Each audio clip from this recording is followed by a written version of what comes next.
Welcome back, everyone. It's here. And today I've got some r/BestOf for you all. As per usual, I'll be reading you the posts, giving you my opinions, and I hope you do the same down in the comments below. And without further ado, let's jump right into it.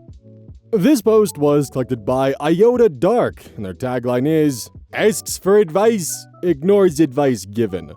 The original OP is, "Help me please."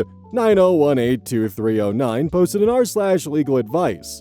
Posted May 31st, 2017. Had a falling out with the girl I love and got served a cease and desist order. What can I legally do? Hey guys, I already posted on r/relationships for the relationship side of all of this, but I need some advice on the legal side. For context, I'm 21 and she's 19. I'll give the short version of the story here. I guess if you need more context, see my other post. I met this girl in- wait, what?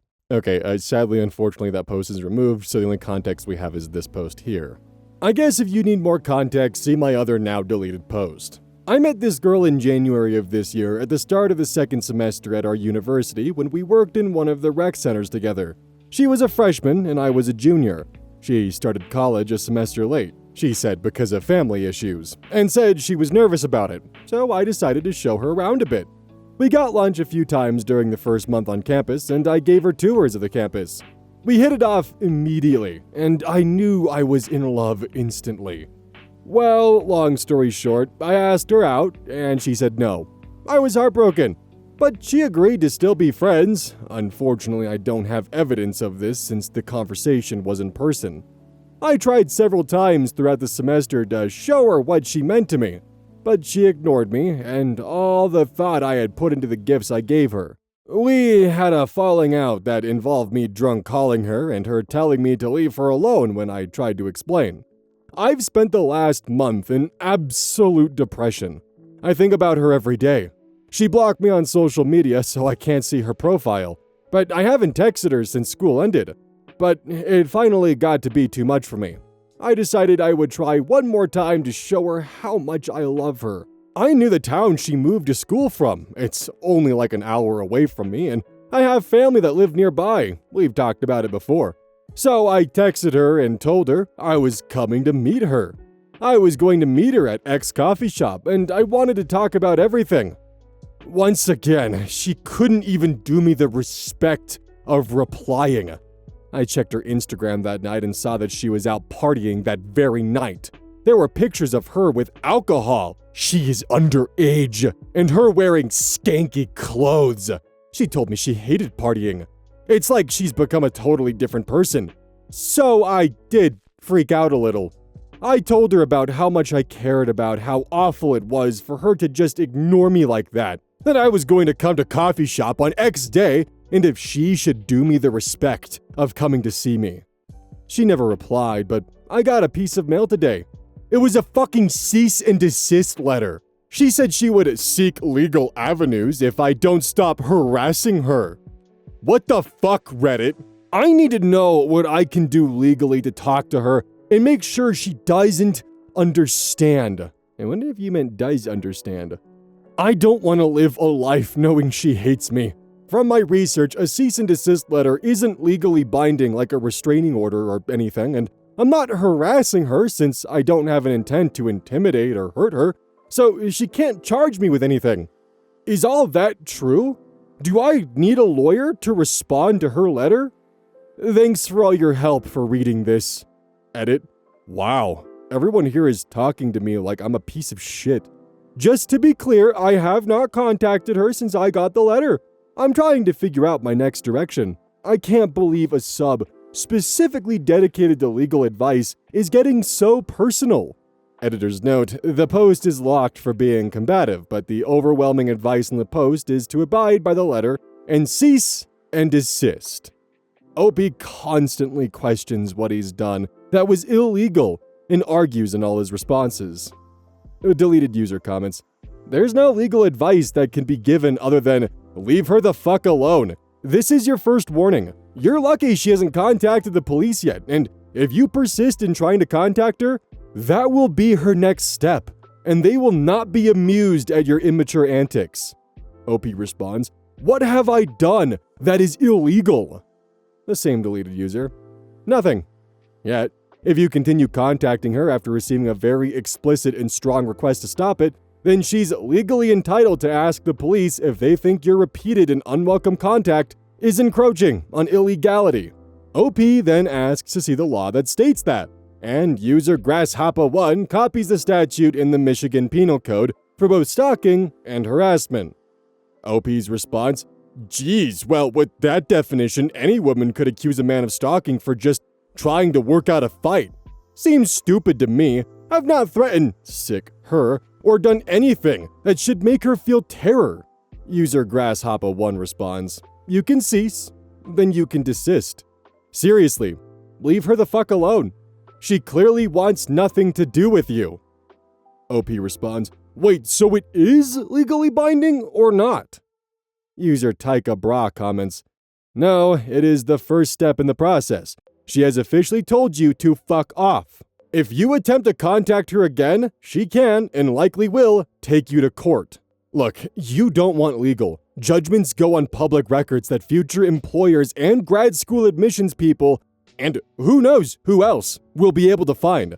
I know Hollywood has told you that this sort of pursuit is romantic, but it isn't. I want you to pay attention to this. A relationship consists of two or more people. All of these people mutually agree to be in the relationship together. She has already stated that she does not want to be in a relationship with you. From that point forward, it no longer matters what you want, how much you think you love her, or how perfect you think she is for you. Seriously, dude. Stop. Your behavior is terrifying her. Delete her number, go to the gym, binge watch something, read a book or 3, throw yourself into your studies. As far as you're concerned, she no longer exists. And get some therapy. You need it. Another deleted user comments, "Why do you feel like you need to violate her boundaries so thoroughly? What is so hard about accepting her clearly stated, 'No, please stop,' and moving on with your life? You're not acting in a manner that is reasonable or understandable. You're rationalizing it to yourself, but to the rest of the world, you look 2 steps away from making her into a human skin lamp." OP also cross-posted this to the relationship subreddit. The sub is just as creeped out as legal advice and tells him to stop contacting her. Some try to level with him, but it goes over his head. User Deep Sea Fish comments, "Okay, OP, think about this. What if a girl you weren't attracted to was really into you, and all she did was be exceedingly nice to you and buy you romantic gifts? She asks you out, and you don't want to date her, so you say no. But she seems really sad, and she's been pretty nice, so you tell her you should be friends. Then she just keeps very obviously trying to get closer and closer to you, even buys you a cheap watch and chocolate. You see this gift as romantic and unwarranted, so you reject it, not wanting to raise her expectations. And she becomes angry with you and demands a hug.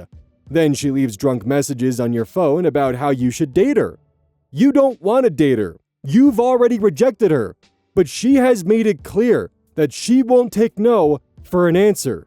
You start to ignore her because you think that might get the message across that you want her to move on. But she continues trying to contact you. That wouldn't be very nice, would it?" OP responds, "Honestly, I would at least try to give her a chance if she really cared about me that much." Update. Posted September 20th, 2017, almost 4 months after the initial post. Oh boy. I've been wondering for a while whether to post here again or not. I wasn't going to, but I know my last post ended up on a few other subreddits and I actually stumbled across it on my main account on r/niceguys. And I read all the comments there. It was rough for me to read this original post, but it was a reminder of what my own mindset, and the mindset of so many men like me, was. I decided I needed to post again for some closure. I would have updated this on r/relationships, but they don't let you update posts they've taken down. Yeah, the mods there actually took down the post, not me. For those who didn't see my original post on r/relationships before it was removed, it included more detail than my last one here. So I'm going to link to a thread from r/niceguys from a few people save the text of my relationship post in the comments. I want to take full accountability for everything, so I want to link it here. The post is from legal advice, not from relationships. First, I want to assure everyone that I didn't contact that girl ever again. Since I moved, I no longer see her or go anywhere by where she used to live, go to school, or work. I don't know if she still lives in the same area or goes to the same school. I've avoided getting any information about her at all. The way I acted and the way I hurt her and scared her so much still haunts me. Part of me wants to track her down and apologize, but I know from my classes that 1, that can re-victimize her all over again. 2, it would be a selfish thing to do because it would be to clear my conscience, not to make her feel better. If she wants to get closure by talking to me, I'm sure she can find me somehow. And 3, I don't want to make the mistake of using an apology to make her feel manipulated to talking to me again. I learned in my classes that men do that a lot. I don't want to hurt her anymore, so I'll work past the guilt while never talking to her again. I was distraught after my last post here. I admit I came here looking for validation, not help. I had a warped sense of entitlement that led me to believe that no one would possibly disagree with me. But obviously hundreds of people told me that I was fucked up, a predator, a stalker, and that I needed help. All of those people were right. I don't know what happened, but something clicked in me after seeing those comments, despite how combative and abusive I was in response to the comments. I checked myself into therapy in Michigan the week after I posted here. I knew something was wrong, but I was still in denial. I thought I needed help with heartbreak. I didn't realize that I actually needed help with identifying and combating my messed up belief systems that I used to justify stalking and victimizing that poor girl. After a few sessions, I started seeing a psychiatrist too. I got on mood stabilizers and I started to realize that something was very, very wrong with the way I was acting. Something that couldn't be cured by medication.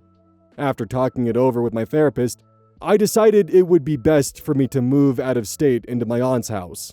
Within a month of me posting here, I had moved into her house. After moving, I started the process of transferring to a new school next semester, working full-time and continued to take my medication, and was transferred to a new therapist. I had a fresh idea of the issues I wanted to work on in therapy, but after a few weeks of having 2 therapy sessions a week, my therapist pointed out to me during a session that I was still exhibiting the same kind of obsessive behaviors over women that earned me a cease and desist letter in Michigan. Though I wasn't stalking anyone at this point, I was just obsessing in my mind. Which is still bad, but I wasn't actively victimizing anyone. I realized that in addition to therapy, I needed more help. My therapist pointed me to a class run by a local agency that was designed for men that have committed violent crimes against women like domestic violence, assault, sexual assault, stalking, etc. Most of the men in that class are court-ordered to go as a condition of their probation/parole, but you didn't have to be court-ordered to go. So I signed up voluntarily. I attended a 2-hour class session every week and have been attending for about a month now. The goal of the class is to help us recognize and change abusive and violent behaviors. I know most of you are thinking, what kind of monster can't recognize violent behavior? People like me. People like me in the last post. I look like a normal person. I grew up in an upper middle class neighborhood. Monsters come in all shapes and sizes, and I fooled myself by saying because I don't look like an abuser or because I was like the abusers I saw on TV, that I wasn't one. But I am. I can't take back what I've done, but I can promise myself I will never victimize anyone else again.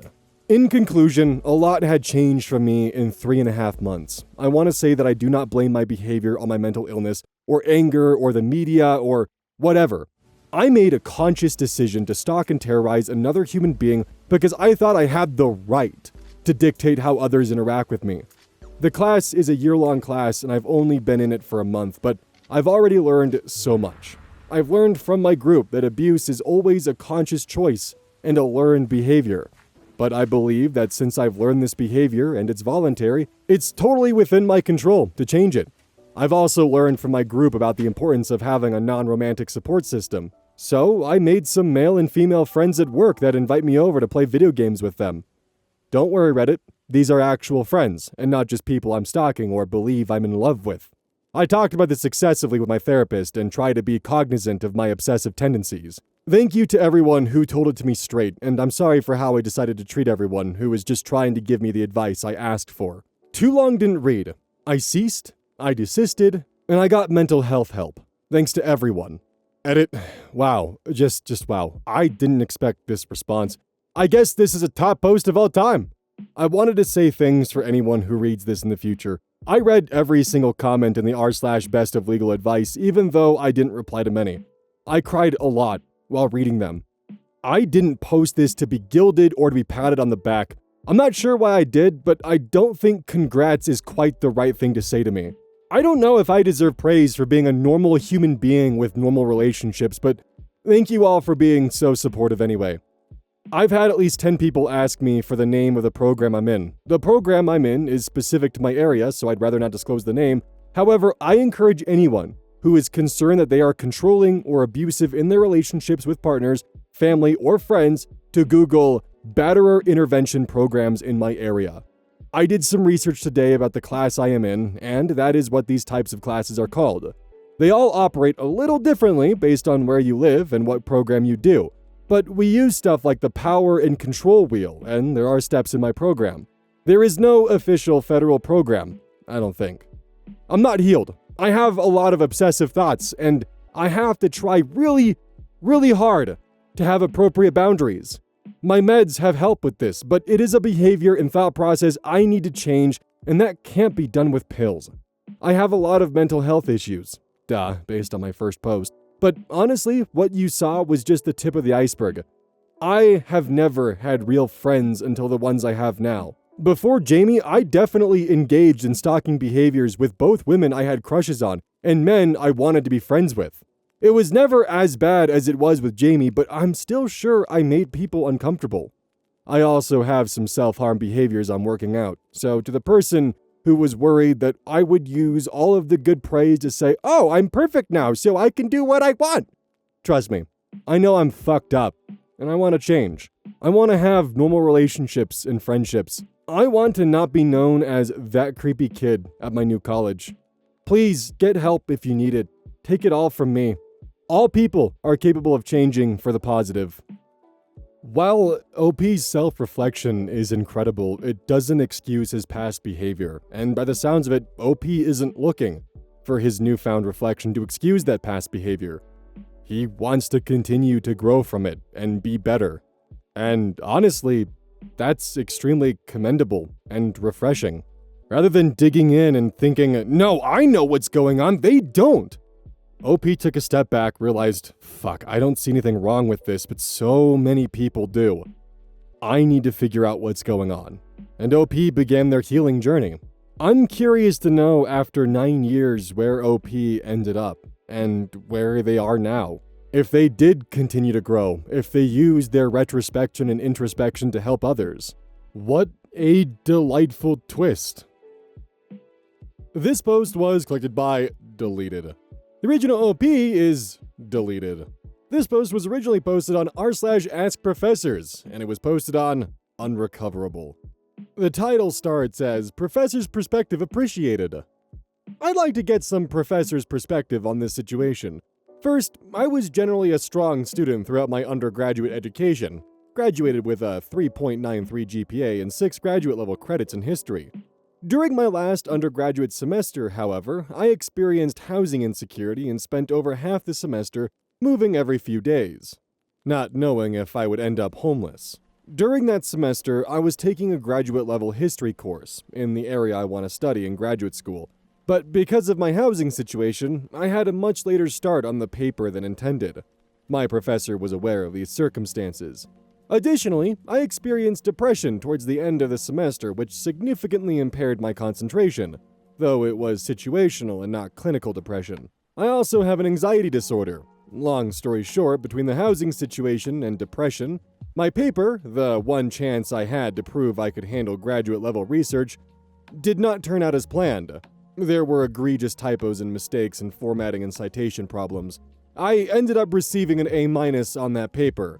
But because of the way it turned out, I didn't feel comfortable directly asking for a letter of recommendation. I did receive an A in the course. Instead, I asked if I could contact her in the future for such letter, and she replied that I could contact her in the future re grad school applications. I perceived this as a hint that she didn't want to write one, but Having permission to contact her, I figured I would create another project that could demonstrate my capability to her. I ended up submitting a proposal before the beginning of the project to an academic conference I knew she would be attending. This was the first conference proposal I had ever written or submitted, and it was accepted for presentation. So, with the hopes of us collaborating on this project and earning a strong letter of recommendation, I emailed her asking for help finding volunteers to interview. It was an oral history project, and she was president of the organization. However, instead of congratulating me on having my proposal accepted, she responded curtly, coldly. Ostensibly, she was displeased that I had submitted the proposal before beginning the project/asking for assistance. However, I was deeply hurt by her tone since I admired her so much. I asked her to be my graduate advisor, and assumed she probably devalued me after the research paper in her class. Nonetheless, I wrote her back a few days later offering to withdraw the proposal, but when she ignored that email, I complained to the department chair and mentioned the tone of her previous email. I later attempted to repair our relationship by apologizing for overreacting to her tone, explained my anxiety disorder and even that I felt depressed towards the end of the semester, and asked directly for a letter of recommendation. But she again ignored my email. I did mention having documentation of my anxiety disorder, and again, she was aware of my housing situation. While I would not have expected her to exaggerate the merits of the paper, I don't see why she couldn't have explained that despite facing extremely trying circumstances, I managed to complete all coursework and a research project and did well in the class. It's distressing knowing that someone I respected does not think I'm even intelligent enough to earn a master's degree. Not that a master's degree isn't an accomplishment, but it's not as if I were applying to a highly selective PhD program, in which case her indirect decline would have been more understandable. Alternatively, does this seem to be more about the complaint? Regardless of what she thought about the paper, she could have responded politely, and I did attempt to repair the relationship. Again, I'd appreciate professors' perspectives on this. The next update was posted to r/legal advice, titled roughly, "Do I have an emotional distress case?" A few months after I had graduated, I sent one of my professors an email asking for assistance with a project that I wanted to present at a conference. My proposal was accepted. Although I only had her for 2 semesters, we seemed to have a good rapport, and I greatly admired her. As such, I was shocked and hurt when I perceived her reply as curt. Yet I decided to write her one more time, offering to withdraw the proposal, to test whether or not she was mad at me. I should mention that I have generalized anxiety disorder and obsessive-compulsive disorder. She typically responded to emails within 24 hours, so when she didn't by the next day, feeling very upset and anxious, I impulsively wrote to the department chair, not only mentioning the tone of her previous reply, but 2 other times when I perceived her to be curt. One of these times was an in-person exchange. Again, I admired her and ultimately wanted to work things out. The chair, however, treated the complaint, it seems, as a formal grievance and reported the situation to the dean without my consent.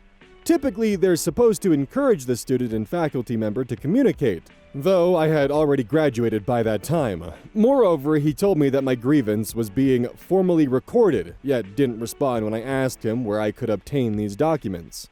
Long story short, it took me around 2 months to view them, and I only saw email correspondences between him and the professor. And it seemed that he portrayed me as vengefully accusing her of traumatizing me. I wasn't angry that she refused to help with the project, I was hurt that she seemed upset with me, and I wanted to know why.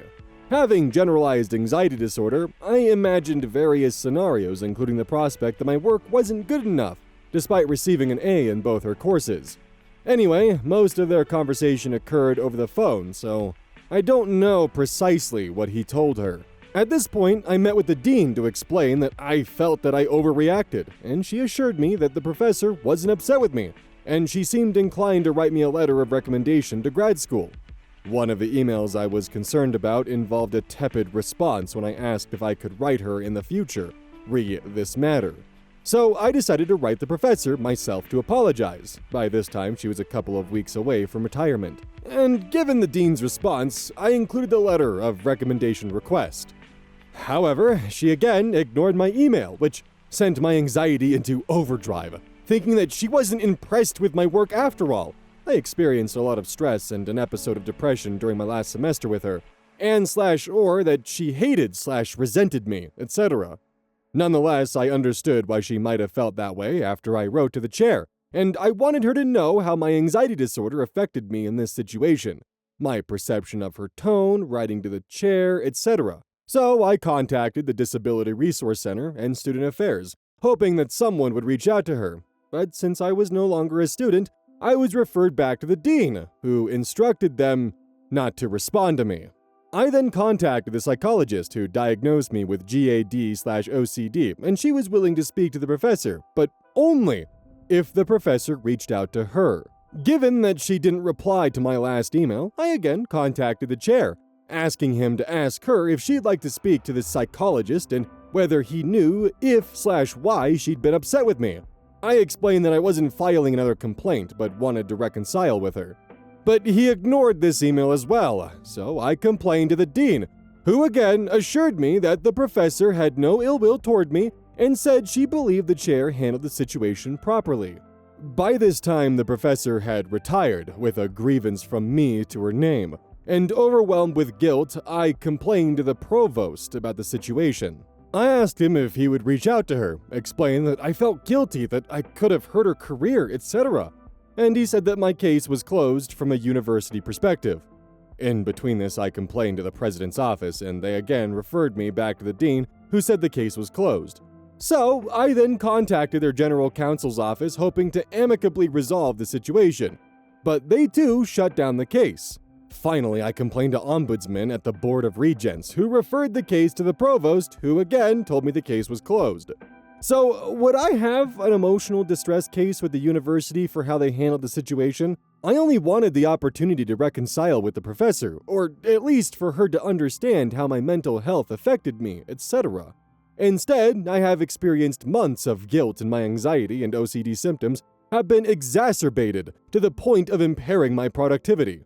Also, could the school retaliate in any way if I pursue this? Could they rescind my diploma, for example? And would a lawsuit hurt my chances of graduate school, either there or at any suite? OP would later go to update on r/professors, providing an update and asking what to expect on their situation. After complaining to the dean, provost, and board of regents, only to have my case close, read the department chair mishandling my email about the professor, I then wrote to someone in human resources, asking that the grievance, if it exists in writing, be removed from her personnel file, and any consequences she suffered reversed, and for her to be aware of my requests.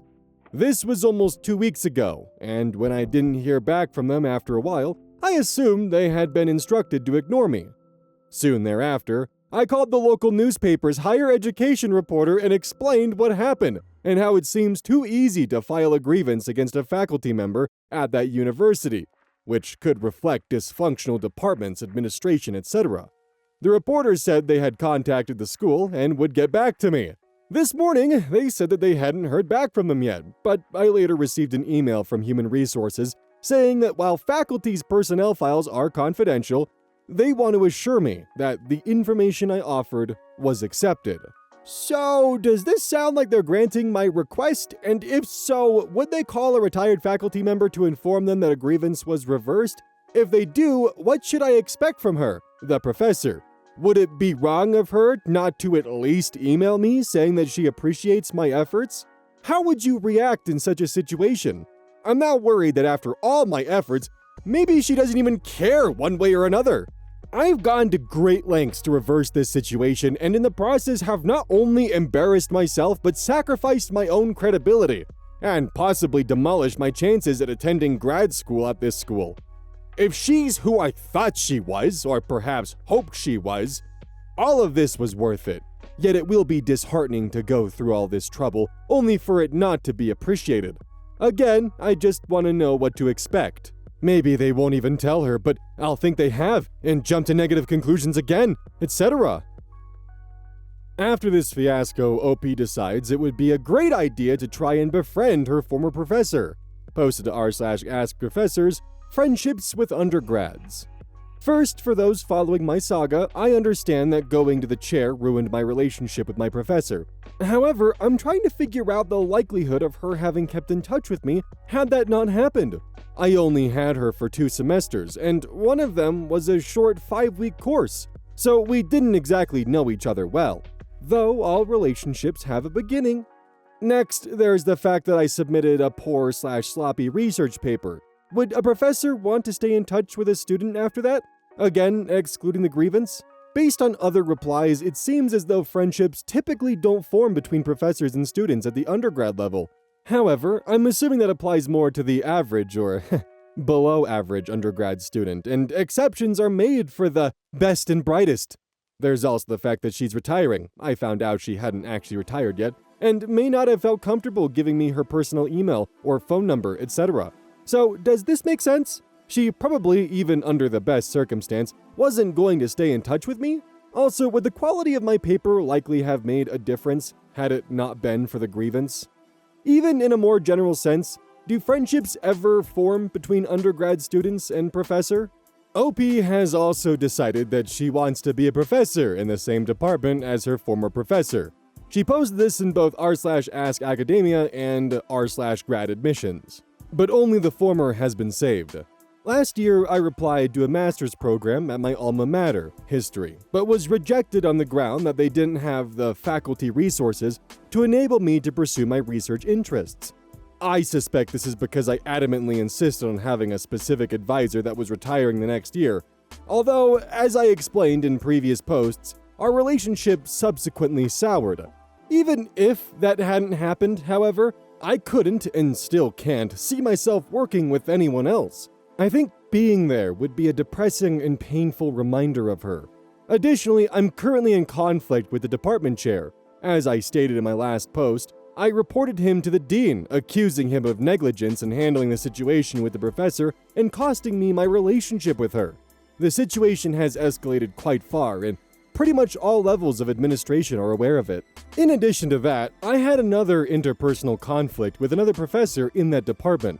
I never had a class with him, but he agreed to rent me out a room in his home, and I left after 2 days because the house was filthy. In case anyone is wondering, no, we didn't have a sexual relationship, and he shared the home with his fiancée and stepdaughter. However, after word got out that I left his home, the chair prohibited anyone from helping me with my housing problem, and that situation escalated as well. I had previously been living on campus. Despite all this negativity at the university, however, I love living in my current city and do not want to relocate. On the other hand, I realize that the fresh start may be beneficial for me academically. For example, it may be easier for me to work with a new advisor in a different environment where I wouldn't be reminded of the professor I wanted to work with. Plus, it's better to have positive relationships with the faculty. However, then I'll be depressed not being in my city. Also, is it even realistic to remain in one city with an academic career? If I can't get into my alma mater, the alternative is to settle for a bachelor's degree and average job that I'd likely be bored in. Then again, even if I do get in, it might end up being a negative experience, and I worry that would affect me academically. I welcome advice from both professors and students. OP not only wants to be professor in the same department that she caused a ton of trouble in, she also fails to realize that her needs do not correlate well with life in academia. Posted to r/Academia, succeeding in grad school academia with anxiety. While most of my posts until this point have been about the drama with the professor and department chair, which seems to have made me a pariah on this sub, I'm taking a reprieve from that here, and would like to ask if anyone shares my other fears/anxieties and how they manage to succeed in academia/grad school with them. Alternatively, do my specific anxieties make me incompatible with the culture of academia? I love my city too much to permanently relocate, and I sometimes have difficulty adjusting to change, depending on the situation. Yet academia seems very transient. I guess things do become more stable once you get tenure, which I understand is a long shot to begin with. But even if I made it that far, I would be willing to move absolutely anywhere to achieve it, even if I was willing to move from the city, which I'm not. There are some cities and regions that I'd refuse to relocate to. I'm afraid of flying. I could possibly handle a short flight, i.e. no more than an hour or an hour and a half tops. But the idea of frequent flying, especially across long distances or internationally, terrifies me. Then there's the worry of having some type of medical emergency in an unfamiliar city and not being able to have my own doctor nearby or being familiar with which are the good hospitals, etc. I know something like that is unlikely, but you never know, things happen. I became easily stressed. I found my undergraduate courses relatively easy/non-stressful. My circumstances during the last undergrad semester were an outlier. However, I didn't work at all through this period, and I worry about the pressure of graduate school, taking courses while being a teaching or research assistant and having to submit work to conferences all while working on my thesis/dissertation, etc. This is the least of my worries, and I suppose I could always request accommodations through the DRC if necessary, i.e. reducing course load or extended deadlines. I'm actually looking forward to the challenge, as I don't feel an undergrad education means much these days. For those that have been following my situation, I don't anticipate another one like it reoccurring. My behavior in that situation stemmed from the fact that I admired that professor so much, and it's unlikely I'll develop the same attachment to another one. Maybe that's a good thing.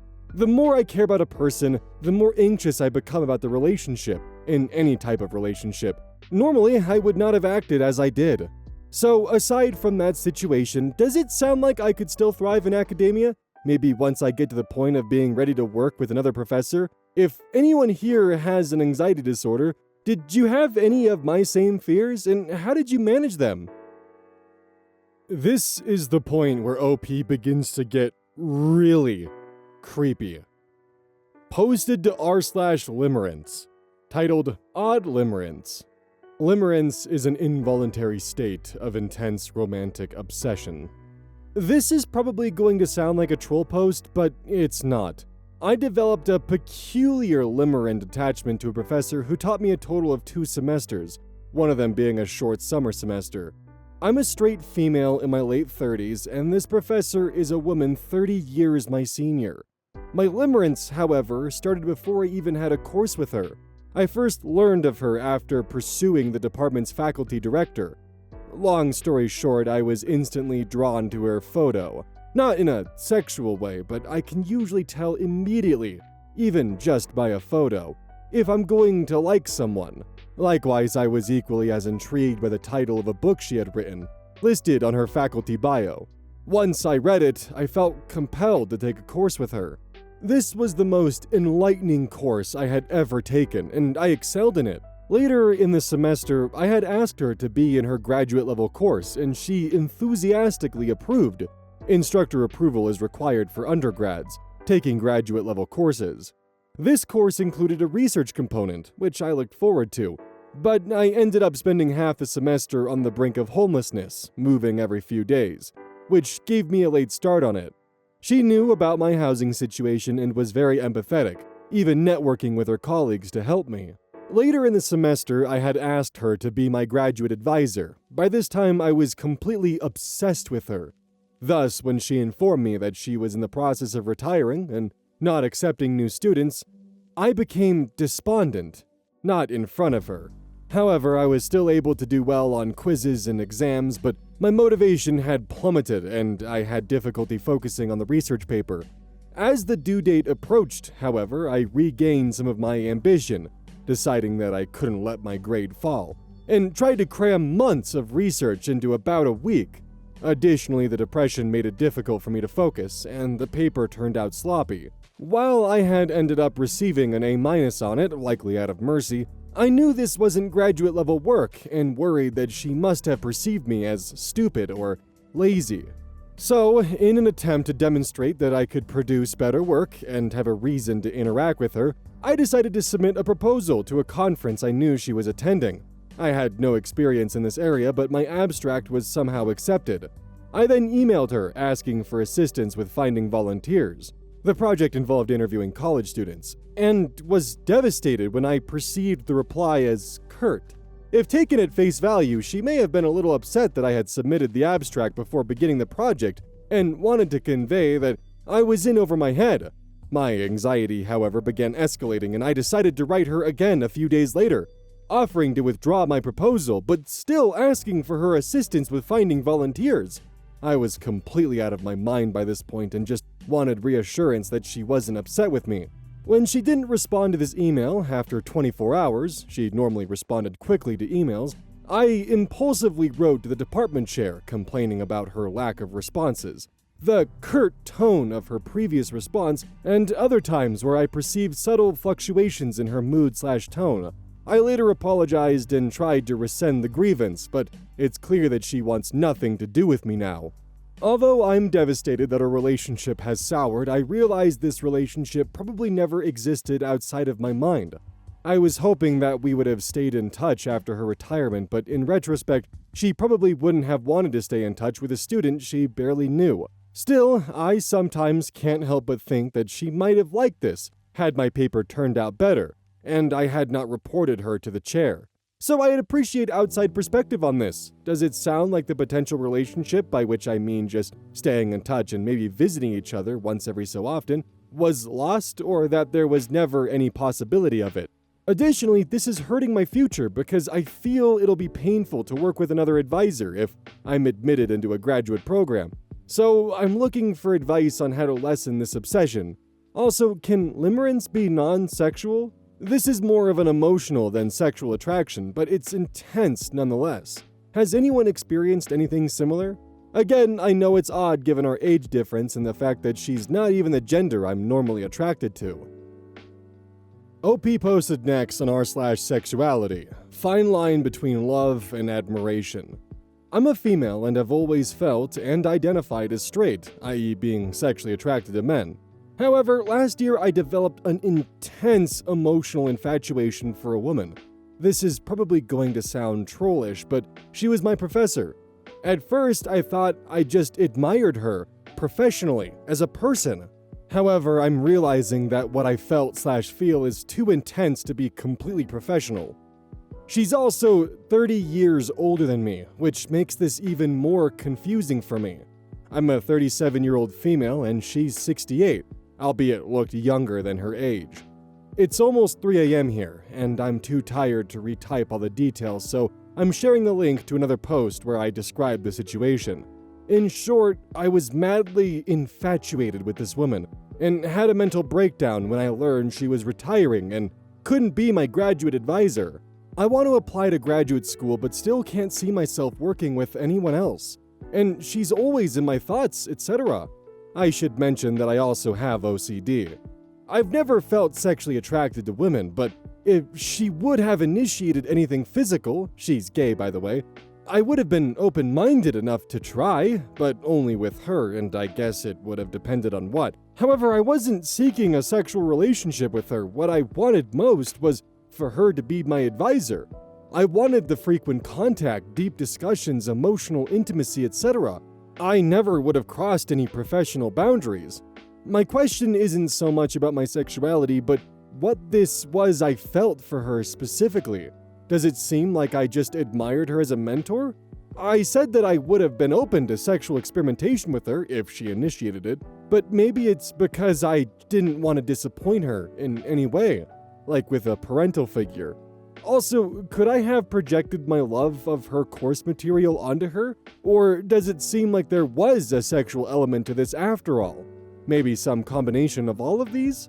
I still feel sexually attracted to/enjoy sex with men, and have had sexual encounters since knowing her. Nothing turned into a serious relationship, but not because of her. I'm just curious to know what this is. OP's final post, before they deleted everything, shows they learned absolutely nothing. Posted to r/legal advice. Would this be considered stalking? I had a fallout with a former professor many months ago, completely my fault since I reported her to administration, over essentially nothing. And I can't seem to get over it. Although this professor is the same one I mentioned, re a potential lawsuit against the university, this post is in no way related to legal action against the school or any of its faculty/personnel, so hopefully it's not considered a duplicate post. However, after thinking she had retired, I found out yesterday that she was still, in fact, teaching part-time online. She's currently residing in another state. I learned this through the department's administration assistant when inquiring about an unrelated matter and couldn't help bringing this up. She said that while she was not permitted to contact faculty about such matters directly, she would pass my message along to the chair. Again, I only wanted her to know how remorseful I was and that my conduct was being affected by a disability. I was not asking for a letter of recommendation or anything in return this time. I don't know why I allowed myself to get my hopes up, but as should have been expected, the chair informed the dean that I had mentioned this, and I received the same generic email from her, the dean, stating that the matter has been closed and the professor has no ill will toward me, etc. So I've officially given up trying to reconcile with her through the university. However, I want to ask someone she knows outside the university, though still a professional acquaintance, to explain the situation to her, i.e. that I was affected by a disability, and that I feel very remorseful about the situation and wish her the best, etc. However, could this be considered stalking?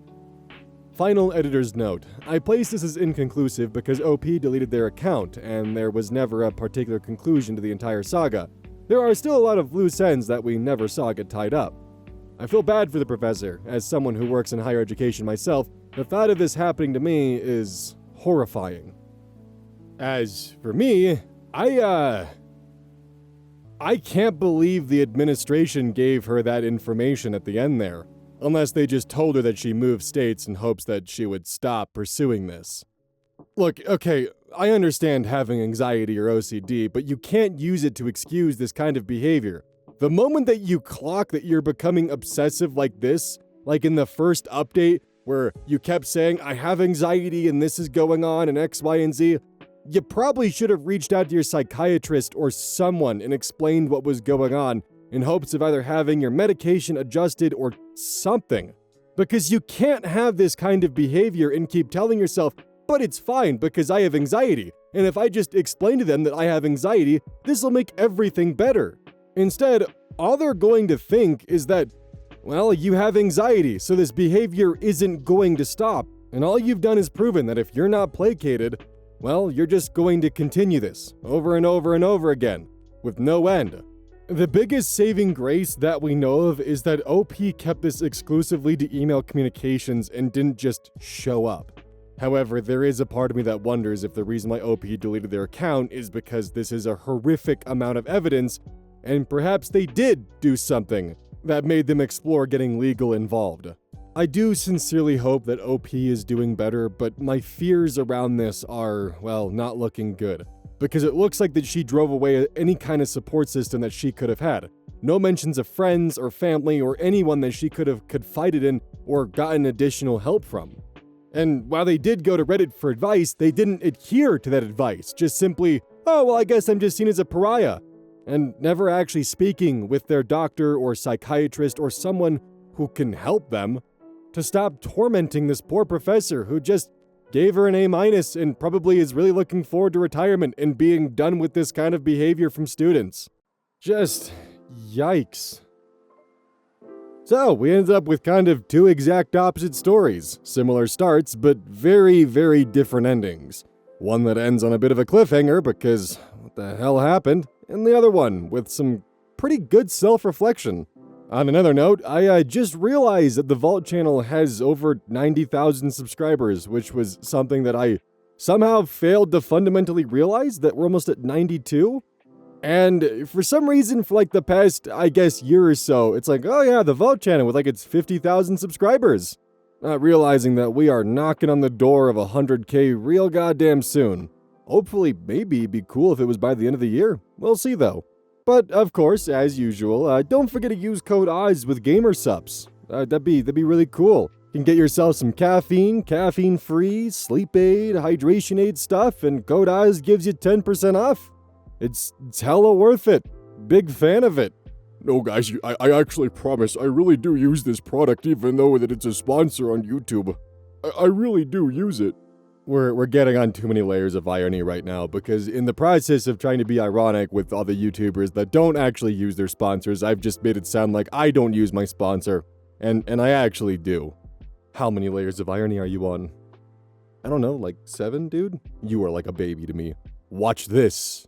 And then hopefully, if my timing's right, it'll display all the end cards.